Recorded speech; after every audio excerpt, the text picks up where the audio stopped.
Thank you. Ms. Jayapal, you're recognized for 5 minutes. Thank you, Madam Chair. I wanted to spend my time just talking a little bit about federal student aid, which is designed to help underserved students, and also the role of for-profit colleges. I feel that sadly for-profit colleges have been more interested in using these funds to pad their pockets. I have met personally with students, including from the Art Institute of Seattle, whose for-profit colleges abruptly closed before they could graduate. And all of their tragic stories end in the same way: high student debt, low quality education, and taxpayers ultimately footing the bill. And in contrast, owners of for-profit colleges emerge unscathed and proceed with business as usual.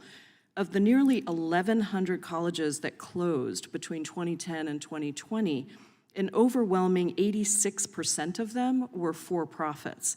When one of these students tries to continue their education, they find that 83% of their credits are ineligible to transfer because of the school's poor accreditation and reputation. And I really think this undermines all of the good work that many of you are doing on this panel to provide a quality education.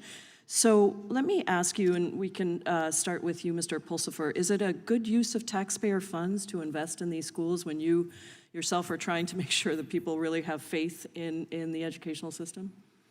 Thank you for that question, Representative Jayapal.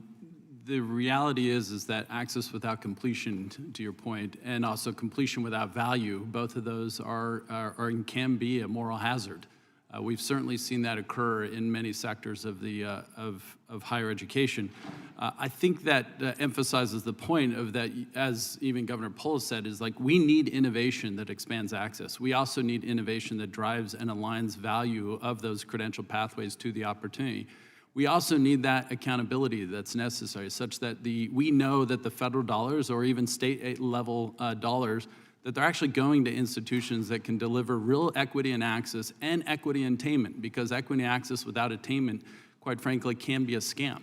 So your answer would be no, it's not a good use of taxpayer dollars to invest in those programs. The only thing I would caution is that it is not necessarily exclusive to for-profit institutions. You actually have to look at all institutions and programs and ensure. I agree with you. I'm just focusing on for-profit because it's been such a huge, it's been such a huge abuse in my view. Governor Polis, did you want to add anything to that? Yeah, I think, looking at accountability and ROI, one step more than accountability, across all modalities, online, in person, all types of formation, which could be public, nonprofit, for-profit, you are stewards of taxpayer money. You want to make sure that Congress wants to make sure that you are making good investments that benefit people rather than to leave them in a worse place than they were. And that's across all modalities and forms of higher education. Well, the administration is taking this very seriously, and they've established a rule called the Borrower Defense Rule, which streamlines student debt cancellation for students who are defrauded by these schools, like those from the Art Institute in my district. Governor Polis, what are the consequences for students who are defrauded by their school or misled about their career prospects? First of all, I think that's an excellent step. These are students who, through no fault of their own, because in your own investigating to a college that looks accredited, you can't know all the details of whether they're going to go out of business, and you did accept federal money to do that, so there's some assumption there the federal government did some diligence. So I think canceling the debt on degrees that turned out not to be worth anything, like ITT or colleges that went out of business, is a fair and very reasonable thing to do. A better thing to do would be the diligence on the front end to make sure that students don't have to waste the time and money alongside the federal investment. Many of them put their own money, and of course they all put their own time, to make sure that the programs that are supported are high quality across all modalities, across all types of entities that offer them. Yes, I completely agree with you, which is why I'm focusing on these for-profit colleges and the work up front. The federal government has a responsibility to prevent abuses of taxpayer dollars, which is why I have a bill called Students Not Profits Act.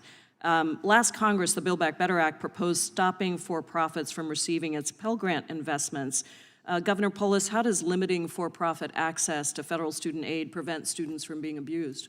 Well, I think you're, of course, correct in identifying that a higher percentage of the problems stem from for-profits. But I would also say that we would have the same problem with a poorly run public institution or a poorly run nonprofit institution. There is, the data shows, a correlation, that's clear. But I think making sure that all providers of education are accountable across, whether it's online or in person, or whether it's for-profit, nonprofit, or public, can help make sure that not only is Congress better stewards of taxpayer money, but also that students get better educational outcomes that improve the quality of their lives. Thank you, Governor, and thanks to the panel. Do I get a gold star too, Madam Chair? Yield back.